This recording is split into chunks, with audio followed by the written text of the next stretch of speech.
जय हिंद फ्रेंड्स। तो हम जो RO का मॉक टेस्ट कर रहे हैं वो भी मेक IAS का, उसमें हमारा मेडिवल हिस्ट्री स्टार्ट हो गया था, जिसमें कि टेस्ट नंबर 18 में हमने क्वेश्चन नंबर 18 तक किया था, बट कुछ शोर के कारण मैंने वीडियो बनाना बंद कर दिया था। बट अभी स्टार्ट करते हैं 18 नंबर क्वेश्चन से। इसमें है कि मोहम्मद बिन तुगलक के संदर्भ में क्या कह रहा है कि उसने जो है उसके शासनकाल में ही हरिहर एवं बुक्का नामक दो भाइयों के स्वतंत्र विजयनगर साम्राज्य की स्थापना की थी। सेकंड है कि एडवर्ड टॉमस ने उसे धनवानों का राजकुमार कहा था। क्या इसमें सही है? दोनों सही है। तो देखिए, मोहम्मद बिन तुगलक के शासनकाल में जो सर्वाधिक विद्रोह हुए थे 34 विद्रोह हुए थे, जिनमें कि 27 विद्रोह जो है ना अकेले दक्षिण भारत का साइड का था।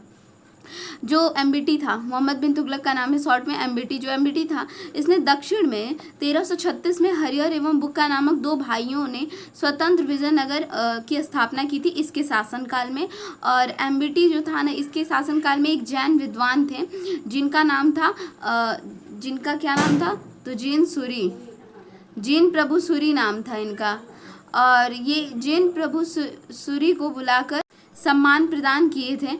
एडवर्ड टॉमस ने जो MBT को धनवानों का राजकुमार कहा और MBT ने दोकानी नामक सिक्के का प्रचलन करवाया था। मोहम्मद बिन तुगलक ने क्या किया था? दोकानी नामक एक सिक्के का प्रचलन करवाया था। वहीं पे हम अगर देखेंगे इसकी जो इसके कार्य और किए गए थे, जैसे कि मोहम्मद बिन तुगलक के शासनकाल में ही निम्नलिखित कार्य किए गए थे। उसमें था एक दोआब क्षेत्र में कर वृद्धि। दोआब क्षेत्र में कर वृद्धि, इसको हम देखते हैं। तो इसमें ये था कि मोहम्मद बिन तुगलक था, इसने दोआब के उपजाऊ प्रदेशों में कर की वृद्धि कर दी थी, संभवतः 50% कर दिया था। ठीक है, उसी वर्ष दोआब में भयंकर अकाल पड़ गया था और पैदावार जो थी वो प्रभावित हो गई थी, जिसके कि जो तुगलक के अधिकारी थे ना, ये जबरन कर वसूलते थे, मतलब जबरदस्ती पैसे लेने की कोशिश करते थे, कर लेते थे। इस कारण उस क्षेत्र में जो लोग थे वो उन्होंने विद्रोह कर दिया, जिससे कि तुगलक की जो ये योजना थी वो असफल रही। और इसके कारण कृषि के विकास के लिए इसने दीवान कोही नामक एक नवीन विभाग की स्थापना की थी। उसके बाद इसका एक और कार्य था जिसने इसमें की राजधानी परिवर्तन किया। इसने क्या किया कि दिल्ली से लेके देवगिरी स्थानांतरित कर दिया राजधानी को। और फिर देवगिरी में क्या हुआ कि देवगिरी को कुवत इस्लाम भी कहा गया। सुल्तान जो कुतुबुद्दीन मुबारक खिलजी ने देवगिरी का नाम जो है कुतुबाबाद रखा था। MBT ने इसका नाम बदलकर दौलताबाद कर दिया। सुल्तान की इस योजना के लिए भी सर्वाधिक आलोचना की गई। सांकेतिक जो इसने मुद्रा किया, जिसमें कि इसने सांकेतिक व प्रतीकात्मक मुद्रा का प्रचलन कराया। सिक्के संबंधी विविध प्रयोगों के कारण एडवर्ड टॉमस ने उसे धनवानों का राजकुमार कहा था। और मोहम्मद तुगलक ने क्या कहा था? दोकानी नामक सिक्के का प्रचलन करवाया था। इस सांकेतिक मुद्रा के अंतर्गत तुगलक ने पीतल व तांबे की धातुओं के सिक्के चलवाए, जिससे कि मूल्य चांदी के रुपए में टका के बराबर हो गया था। और जो एक और मैं फैक्ट यहाँ से बता दे रही हूँ कि जब MBT मरा था, ठीक है, तो बदायूं ने कहा था कि मतलब कि जो राजा को प्रजा से मुक्ति मिल गई और प्रजा को राजा से मुक्ति मिल गई, ऐसा स्टेटमेंट करके भी क्वेश्चन आता है। फिर 19 नंबर क्वेश्चन है कि अलाउद्दीन खिलजी के संदर्भ में कौन सा कथन जो इसमें सही है? तो उसने सिकंदर द्वितीय की उपाधि धारण की थी, बिल्कुल सही है। और ये जो था एक साम्राज्यवादी शासक था, इसने सिकंदर द्वितीय की उपाधि धारण की थी। वह दिल्ली सल्तनत का पहला सुल्तान था जिसने भूमि की पैमाइश कराकर राजस्व वसूल करना प्रारंभ किया था। और तीसरा कह रहा है कि इतिहासकार मिन्हाज उस सिराज ने उसकी दानशीलता के कारण उसे हातिम द्वितीय कहा था। फिर उसने स्वयं को खलीफा घोषित किया था। हम देखते हैं इसमें क्या सही है। वैसे तो B ऑप्शन कह रहा है इसमें सही है। कितने B में सही हैं? तो 2 जो है वो सही हैं। अब हम यहाँ से मिला लेते हैं। तो अलाउद्दीन खिलजी जो था एक साम्राज्यवादी शासक था, सिकंदर द्वितीय की उपाधि धारण किया था। इसका जो राजत्व सिद्धांत था वो 3 मुख्य बातों पर था। एक निरंकुशतावाद, साम्राज्यवाद व धर्म व राजनीति का पृथक्करण। इसके शासनकाल में शराब और भांग जैसे मादक पदार्थों का सेवन अथवा जुआ खेलना बंद कर दिया गया। अलाउद्दीन जो सल्तनत का पहला सुल्तान था जिसने भूमि की पैमाइश कराकर राजस्व वसूल करना आरंभ कर दिया। अलाउद्दीन अलाउद्दीन के केंद्र में अधीन एक बड़ी अस्थायी सेना रखी और उसे क्या नगद वेतन दिया। ऐसा करने वाला वह दिल्ली का प्रथम सुल्तान था। अलाउद्दीन ने 1304 में सीरी को अपना राजधानी बनाकर किलेबंदी की। वहीं कुतुबुद्दीन ऐबक अपनी उदारता व दानी प्रवृत्ति के कारण लाख बख्श मतलब लाखों दानी का अर्थात लाखों का दान देने वाला कहा गया और उसी को अर्थात कि कुतुबुद्दीन ऐबक को ही इतिहासकार मिन्हाज उस सिराज ने उसकी दानशीलता के कारण उसे हातिम द्वितीय की संज्ञा दी थी। नेक्स्ट हम देखेंगे कि मुबारक शाह खिलजी के बारे में। मुबारक शाह खिलजी ने खुतबा व सिक्के पर खलीफा नाम हटा दिया और वो स्वयं को खलीफा घोषित कर दिया। इसने अलाउद्दीन खिलजी द्वारा शुरू किए गए आर्थिक सुधारों को समाप्त कर जागीर व्यवस्था को पुनर्जीवित किया। क्वेश्चन नंबर 20 है, तारीख है फिरोज शाही जियाउद्दीन बर्नी की है। फतवाए जहादारी किसकी है? हसन निज़ामी की है। ताजुल माशिर किसकी है? अमीर खुसरो की है। तो देखिए जियाउद्दीन बर्नी तारीख फिरोज शाही जो है ये सल्तनत काल के तत्कालीन जियाउद्दीन बर्नी की थी तारीख फिरोज शाही, और ये जो था ना सल्तनत काल के तत्कालीन समाज संस्कृति राजनीति तथा शासन व्यवस्था के प्रामाणिक व एवं विश्वसनीय दस्तावेज है। इनकी अन्य कृतियाँ थी जैसे कि फतवाए जहादारी, कुवैत उल तवारिख, हशरतनामा। ताजुल मासिर जो थी वो हसन निज़ामी की थी। देखिए जियाउद्दीन बर्नी की और कौन कौन सी थी? फतवाए जहादारी भी है, कुवैत उल तवारिख है। मैं इसको रिलेट कर दे रही हूँ। जैसे तारीख है फिरोज शाही, मैंने ना जियाउद्दीन मतलब कि समझिए इसमें जीने का जो साउंड आ रहा है, ठीक है। जियाउद्दीन मतलब जीना, ठीक है। तो जीने के लिए हमें रोज़ रोज़ तारीख लेनी पड़ती है कोर्ट से। जब फांसी होती है तो किसी को तारीख पे तारीख मिलती है रोज़, तो तारीख फिरोज शाही हो गया। फिर जीने के लिए फतवा जारी करवाना पड़ेगा, तो फतवाए जहारदारी, वो भी किसी के दर पे, तो जहारदारी। फिर है कि जीने के लिए क्या करना पड़ेगा? तवारीख मतलब फिर तारीख लेनी पड़ेगी। और हसरतनामा भी है, जीने की हसरत है, तो हसरतनामा भी जियाउद्दीन बर्नी की है। ताजुल मासिर हसन निज़ामी द्वारा लिखी गई है, ये तो पता ही है। जब मतलब ताज जो होता है ताजिया उसको सर पे लेके लोग जाते हैं तो हसन हसन चिल्लाते हुए जाते हैं, तो ये है। इसने मोहम्मद गजनवी के आक्रमण के समय भारत की स्थिति का वर्णन किया था। मोहम्मद गौरी के साथ भारत ये आया था, ठीक है। तुगलकनामा जो है वो अमीर खुसरो की अंतिम कृति है। इसमें खुसरो शाह के विरुद्ध गयासुद्दीन तुगलक की विजय का वर्णन है। अन्य कृतियां हैं जैसे नूह शिपिहार, ये भी किसकी? अमीर खुसरो की। ये तारीख है दिल्ली तक गए तो खुश हो गए। आईने सिकंदरी, सिकंदर को देख के भी अमीर खुश हो गया, तो अमीर खुसरो की है, ठीक है। और रचनाएं देख लेंगे जैसे कि आइनू मुल्क मुल्तानी। आइनू मुल्क मुल्तानी जो है तो मुल्तानी महारू दिया है ना, तो महारू से ना भोजपुरी में औरत को मेहरारू बोलते हैं, तो मुल्तानी मिट्टी कौन लगाएगा? तो मेहरारू, ऐसे याद कर लेंगे। मुंसान ए महारू, महारू जब भी देगा तो वो मुल्तानी अर्थात कि आइनुल मुल्क मुल्तानी जो है महारू की इंसा है महारू, ठीक है। याहिया बिन सरहिंदी, तो और तारीख मुबारक शाही, तो अहमद सर जो कि हिंदी पढ़ाते हैं उनको हमें मुबारकबाद देना है, ठीक है। ऐसे याद करेंगे। शेख जमालुद्दीन सियार उल अरफिन, शेख जमालुद्दीन जो साहित्यकार थे इनकी रचना थी तो सियार उल अरफिन और मेहरूमा, ठीक है। तो जमालू से हम याद करेंगे कि एक नाम याद कर लेंगे कि जमलू किसी जमालू से हम ऐसे याद कर सकते हैं ना कि आरफिन से हम साउंड निकालेंगे अफीन का। जमा है क्या? अफीम बहुत ज़्यादा जमा करके रखे हैं और हर समय जो है माह के अंत में बेचते हैं, ठीक है। अफीम को जमा करके रखे हैं मतलब आरफिन, या फिर तारकिन का तेल वगैरह आता है आरफिन, या फिर अफीम से कर सकते हैं कि जमा करके रखे हैं और महरू माह के अंदर में बेचते हैं। अबुल फजल मोहम्मद बिन हुसैन अल बहाकी की है तारीख मसूदी। बहक गए तो सूद लेके बहक गए, तो बहाकी का हो जाएगा मसूदी। क्वेश्चन नंबर 21 है, यहाँ पे दिया है 21, जैसे दिया है यहाँ पे व्यक्ति और राजवंश दिया है, जैसे कि यहाँ पे तुगलक वंश, और जैसे हिशामुद्दीन इवाज, ये किस वंश से संबंधित है? तुगलक वंश से। तो हिसाब करना है किसका? तो तुगलकों का, क्योंकि हर बात में जैसे गाली का साउंड आ रहा है ना, गल आ रहा है ना, तो गल से गाली ले लेंगे। तुगलकों का हिसाब करना है क्योंकि हमेशा तुतड़ा करते हैं। मोहम्मद गवां बहमनी, तो गंवा दिए, बहा दिए मनी को, गंवा दिए अर्थात कि बहा दिए मनी को, तो मोहम्मद गवां बहमनी। मलिक अंबर से अंबर को कौन? अंबर को देखने पे अहम लगता है कि अंबर को बहुत अहम है, अर्थात कि आकाश को बहुत अहम है। मीर जुमला, जुमला किसकी है? जुमला मत करो अर्थात कि गोल गोल मत घुमाओ, मलिक काफूर खिलजी राजवंश का था। नेक्स्ट है सर जहांदर, शाही अंगरक्षक। जहाँ भी दर होती है, जहाँ भी दर जाओ तो वहाँ पे अपने अंगरक्षक को मत लो। जैसे किसी के दर पे जा रहे हैं, अगर किसी जहाँ पनाह के दर जा रहा है तो वहाँ पे अंगरक्षक नहीं ले जाना है, तो शाही अंगरक्षक। मुफ्ती पता ही है, मुफ्त में धर्म की व्याख्या हर लोग कर रहा है। मुशर्रिफ, तो मुशर्रिफ किसानों की भूमि है, ठीक है। मुशर्रिफ किसकी है? तो मुशर्रिफ से किसानों की भूमि से कर लेने में मैमार है, तो मार मार के इमारतों का निर्माण कर दिए। एक नहीं याद हम करवाएं मुशर्रिफ, आप लोग रट लीजिएगा। उसके बाद फिर हम नेक्स्ट देखेंगे, क्वेश्चन नंबर 22 है। यहाँ क्रम दिया है, पहले गुलाम वंश, ये तो वैसे भी ईजी है। गुलाम वंश के बाद इसका ना ऐसे ट्रिक था कि गुलाम खिले तो वैसे ही गुलाम खिलजी, तुगलक, सैयद लोदी लास्ट में आए थे। 320 वर्षों तक इनका जो है शासनकाल चला था। अतिरिक्त में हम इसमें देख लेंगे कि तुर्क थे, जबकि अंतिम वंश अफगान था।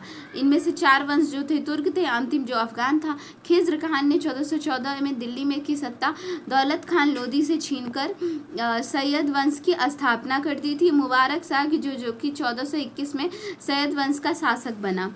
मोहम्मद शाह जो कि 1434 में सैयद वंश का शासक बना। उसके बाद आ गया अलाउद्दीन आलम शाह जो कि सैयद वंश का अंतिम शासक था। इसका क्रम हम यहीं पे देख लेते हैं। जैसे कि खिज्र खान ने किसकी की थी? तो सैयद वंश की स्थापना की थी खिज्र। तो खिज्र फिर मुबारक शाह, तो खिज्र को क्या करने लगे? जब खिज्र खान ने स्थापना की तो उसको मुबारक देने के लिए मोहम्मद आए, मुबारकबाद करने के लिए मोहम्मद आए, अर्थात कि पहले मुबारक होगा, फिर मोहम्मद शाह और फिर अलाउद्दीन अहमद शाह। थोड़ा नाम बहुत ट्रिपिकल है, मैं तो ऐसे ही, इसीलिए मेरा वीडियो इसीलिए मैं बना रही हूँ कि मुझे रिवीजन करने में बाद में आसानी हो जाए। इतना ये फैक्ट है ना, याद नहीं होता है। सल्तनत कालीन एकता व्यवस्था के संदर्भ में निम्नलिखित कथनों पर विचार कीजिए, क्या इसमें सही है? कह रहा ना तो एक ना ही दो। एकता के प्रमुख को सिक्के चलाने का अधिकार भी था और सैद्धांतिक रूप से एकता के प्रमुख का पद वंशानुगत होता था। तो देखिए इसमें कह रहा है कि एकता का अर्थ होता है धन के स्थान पर वेतन के रूप में भूमि प्रदान करना। एकता का अर्थ क्या होता है? कि धन के स्थान पर वेतन के रूप में भूमि प्रदान करना। और इक्तदार अपनी एकता में प्रशासनिक व सैनिक कार्यों को पूरा करता था। एकता से प्राप्त राजस्व में अपना वेतन तथा प्रशासनिक व सैनिक खर्च निकालकर शेष धनराशि को सुल्तान के राजकोष में जमा करता था। ठीक है, मतलब अपना वेतन और प्रशासनिक व सैनिक खर्च निकाल देता था और जो मतलब पैसा बचता था वो सुल्तान के राजकोष में जमा करता था और शेष राशि जो बचती थी उसे फवाजिल कहते थे। इक्तादार अपनी एकता में सुल्तान के नाम से शासन करता था, अर्थात उसका जो पद था वो वंशानुगत नहीं था। वंशानुगत उसका पद नहीं था, या वंशानुगत का है तो ये वैसे भी गलत है और ये भी गलत है। एकता के प्रमुख को सिक्का चलाने का अधिकार था तो गलत है, धन के स्थान पर ही तो भूमि दी जाती थी। फिर इक्तेदार का पद जो होता था वो हस्तांतरणीय होता था, समय समय पर जो सुल्तान होता था ना इक्तेदारों को स्थानांतरण कर देता था। फिरोज शाह तुगलक ने इक्तेदार का पद वंशानुगत कर दिया था। अगर क्वेश्चन ये पूछेगा कि किसने इक्तदार के पद को वंशानुगत किया था तो वो फिरोज शाह तुगलक था। एकता व्यवस्था जो है वो एक अरबी शब्द से ली गई है। ठीक है, अरबी शब्द है, मतलब कि एकता जो है एक अरबी शब्द है और गौरी की विजय के बाद भारत में एकता व्यवस्था स्थापित हुई थी। मोहम्मद गौरी ने 1191 में ऐबक को हांसी का एकता प्रदान किया था और मलिक नसरुद्दीन को कच्छ का प्रवेश एकता के रूप में प्रदान किया। नसरुद्दीन को क्या किया? तो कच्छ का जो प्रदेश था वो एकता के रूप में प्रदान किया। इल्तुतमिश ने मुल्तान से लेकर लखनौती तक का क्षेत्र एकता के रूप में प्राप्त किया था। इल्तुतमिश को कौन सा क्षेत्र मिला था? तो मुल्तान से लेकर लखनौती तक को। और वहीं नसरुद्दीन को क्या मिला था? तो कच्छ का प्रदेश मिला था। वहीं एकता के प्रशासनिक को, जो एकता का जो प्रशासक होता था उसको मुख्तिया वली कहा जाता था और ये संबंधित क्षेत्र में भू राजस्व का संग्रह करते थे, उस क्षेत्र में प्रशासन देखते थे। समय समय पर कुछ के सुल्तानों द्वारा इक्तदारों पर नियंत्रण स्थापित करने की कोशिश की गई। सुल्तान और मुक्ति का जो परस्पर संबंध था परिस्थितियों पर निर्भर करता था। सैद्धांतिक रूप से मुक्ति या वली का पद वंशानुगत नहीं होता था और साथ ही हस्तांतरणीय होता था। बलबन ने क्या किया? बलबन ने मुक्ति को नियंत्रित करने के लिए एकता में ख्वाजा नामक अधिकारी नियुक्त किया, जो कि क्या करेगा? मुक्ति को नियंत्रित करेगा। वह एकता की आमदनी का आकलन करता था अलाउद्दीन खिलजी ने इक़्तिदारों के स्थानांतरण पर भी बल दिया था ताकि निहित स्वार्थ पैदा नहीं हो सके। इसने इक़्ता में नौकरशाही हस्तक्षेप को बढ़ा दिया। इसके अतिरिक्त दीवान वजारत यह अधिकार दिया कि वह प्रत्येक इक़्ता की आमदनी को निश्चित अनुमान लगाए। ठीक है, वजारत। क्वेश्चन नंबर 24 है, कुतुबुद्दीन ऐबक के संदर्भ में क्या कह रहा है। तो जो कुतुबुद्दीन ऐबक के संदर्भ में ये है कि उसे अपनी उदारता एवं दानी प्रवृत्ति के कारण लाख बख्श कहा गया। बिल्कुल सही है, पहला तो सही है। दूसरा कह रहा है कि कुतुब मीनार का निर्माण के कार्य को प्रारंभ करने का श्रेय उसी को दिया जाता है। डी ऑप्शन बिल्कुल सही है। देखिए, ऐबक अपनी उदारता एवं दानी प्रवृत्ति के कारण लाख बख्श अर्थात लाखों का दानी अर्थात लाखों का दान करने वाला कहा गया। उसके दरबार में विद्वान थे हसन निज़ामी एवं फ़ख्र ए मुदब्बिर का संरक्षण प्राप्त था। हसन निज़ामी ने ताज उल मासिर की रचना की थी। किसकी रचना की थी? तो ताज उल मासिर की रचना की थी। ऐबक ने दिल्ली में कुव्वत उल इस्लाम तथा अजमेर में 2.5 दिन का झोपड़ा नामक मस्जिद का निर्माण करवाया था। कभी क्वेश्चन पूछ दे कुव्वत उल इस्लाम का निर्माण किसने करवाया था, ऐसे तो नहीं पूछेगा वन लाइनर में, बट मैच द फॉलोइंग में स्टेटमेंट में दे सकता है।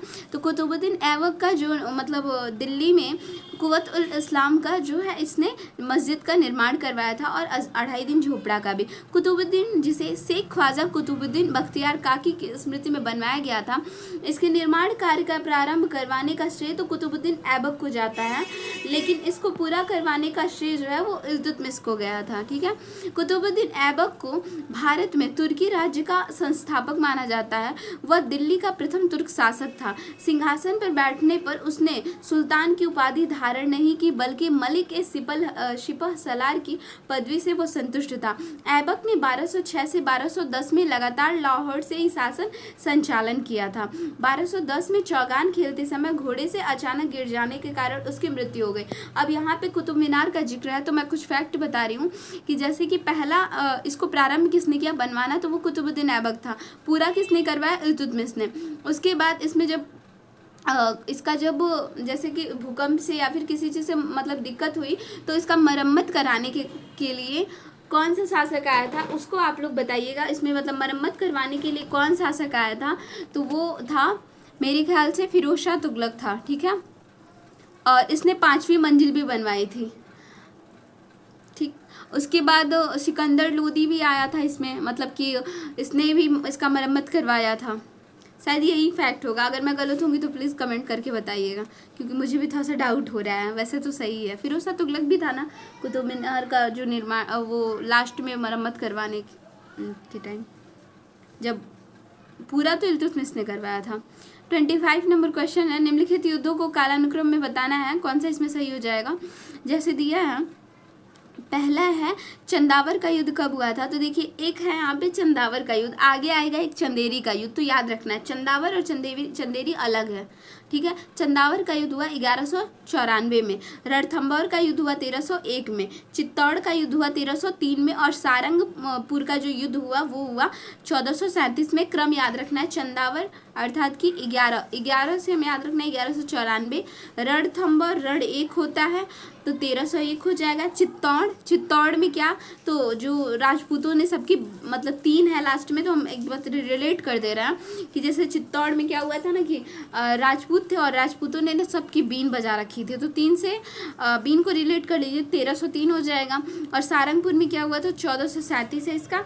अब हम इसमें देखेंगे चंदावर युद्ध के बारे में। जो चंदावर का जो युद्ध था, बैटल ऑफ चंदावर जो था वो 1194 ईस्वी में हुआ था। इसमें मोहम्मद गौरी ने कन्नौज के राजा जयचंद को हराया था। और रणथंभौर का जो युद्ध हुआ था जो कि 1301 में हुआ था, हमीर चौहान और अलाउद्दीन खिलजी के बीच ये युद्ध हुआ था, जिसमें कि अलाउद्दीन खिलजी जो है वो विजय हुआ था। ठीक है, रणथंभौर का जो युद्ध हुआ था इसमें अलाउद्दीन खिलजी की विजय हुई थी। वहीं चित्तौड़ का जब युद्ध हुआ था वही 1303 में रतन सिंह अलाउद्दीन खिलजी के बीच हुआ था और अलाउद्दीन खिलजी की विजय यहाँ पे भी हुई थी। और इसी के दौरान पद्मावती, मतलब जो पद्मावत जो मूवी बनी हुई है उसमें क्या था कि जौहर की थी। इसी युद्ध के बाद चित्तौड़ का युद्ध जब हुआ था। सारंगपुर का जो युद्ध हुआ था, बैटल ऑफ सारंगपुर, इसमें 1437 में हुआ था। इसमें महाराणा कुंभा व महमूद खिलजी के बीच ये युद्ध हुआ था, जिसमें कि महाराणा कुंभा की विजय हुई थी। ये जो चंदावर का युद्ध हुआ था ना 1194 में, इसके पहले का कुछ फैक्ट मैं बता रही हूँ। जैसे तराइन का प्रथम युद्ध हुआ था 1191 में, जिसमें कि मोहम्मद गौरी को यही जयचंद बुलाया था पृथ्वीराज चौहान से युद्ध करवाया, लेकिन उसमें क्या हुआ कि पृथ्वीराज चौहान ने गौरी को मतलब पराजित कर दिया। लेकिन फिर जस्ट साल भर बाद ही, मतलब 1192 में जैसे ही तराइन का द्वितीय युद्ध हुआ, उसमें जो पृथ्वीराज चौहान मारे गए, मतलब वो पराजय हुई उनकी, और जो गौरी है वो जीता। तो उसे क्या लगा कि भाई जयचंद अगर अपने राजा के साथ धोखा कर सकता है तो इसके साथ भी तो कर सकता है। तो फिर उसके बाद 1194 में इन्हें भी ठोक दिया।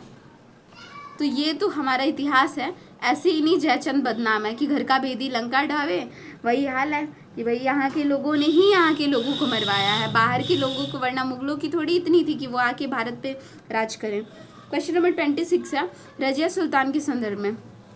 हम देखेंगे कि पहला है वह दिल्ली सल्तनत की प्रथम व अंतिम मुस्लिम महिला शासिका थी। उसके बाद दूसरा कह रहा है कि वह दिल्ली का शासन अपने पिता इल्तुतमिश से उत्तराधिकार से प्राप्त की थी। ठीक है, तो इसमें ए हो जाएगा, दोनों सही है। तो देखिए रजिया सुल्तान जो थी वो दिल्ली की प्रथम व अंतिम मुस्लिम महिला शासिका थी और लगभग 3 वर्ष से 6 माह वर्ष तक इसने शासन किया था। रजिया सुल्तान का जो जन्म है वो 1205 में हुआ था। उसने देश पर सन 1236 से 1240 तक शासन किया। रजिया सुल्तान जो थी दिल्ली के सिंहासन पर हस्तक्षेप करने वाली पहली मुस्लिम शासिका थी। उसने दिल्ली के शासन अपने पिता इल्तुतमिश से उत्तराधिकार में प्राप्त किया था और 1236 में वो दिल्ली की शासिका बनी थी। 1240 तक थी। एक समझदार शासक होते हुए भी रजिया सुल्तान ने अपने अधिकार क्षेत्र प्रांत में विधि और पूर्ण शांति स्थापित की, जिसमें कि प्रत्येक व्यक्ति उसके द्वारा स्थापित किए गए नियमों और विनियमों का पालन करता था। प्रसिद्ध इतिहासकार था मिन्हाज उस सिराज ने लिखा स्टेटमेंट दे सकता है ये, तो इसे हम देख लेते हैं कि वह एक महान शासिका, बुद्धिमती, न्यायी, उदार, विद्वानों का आश्रय देने वाली, प्रजा की शुभचिंतक, सैनिक गुणों से संपन्न, उन सभी प्रशंसनीय गुणों तथा योग्यताओं से परिपूर्ण थी जो एक सफल शासक के लिए आवश्यक था, किंतु दुर्भाग्य से वह एक स्त्री थी। इसलिए इसको किसने कहा, इस कथन को, तो मिन्हाज उस सिराज ने लिखा था। वहीं एल्फिंस्टन महोदय ने लिखा था कि यदि रजिया स्त्री न होती तो आज उसका नाम भारत के महान मुस्लिम शासकों में गिना जाता। नेक्स्ट है कि यहाँ पे दिया शमसुद्दीन इल्तुतमिश के बारे में कि ये दिल्ली को राजधानी बनाने का जो प्रथम सुल्तान था वो इल्तुतमिश ही था। ठीक है, 1206 से 1210 तक कुतुबुद्दीन ऐबक रहा, 1210 से 1236 तक कौन रहा, इल्तुतमिश रहा, वहीं 1236 से 1240 तक कौन रही, रजिया सुल्तान रही। अब देखिए इल्तुतमिश जो था ना वो दिल्ली का वास्तविक संस्थापक कहा जाता था। वह दिल्ली का प्रथम शासक था जिसने सुल्तान की उपाधि धारण कर मतलब स्वतंत्र सल्तनत को स्थापित किया। उसने बगदाद को खलीफा, उसने क्या किया, बगदाद को खलीफा अल मुंतसिर बिल्लाह से मान्यता प्राप्त की और ऐसा करने वाला प्रथम मुस्लिम शासक था। और हम नेक्स्ट देखेंगे क्वेश्चन नंबर 27, खिलजी वंश के निम्नलिखित शासकों कालानुक्रम में व्यवस्थित कीजिए।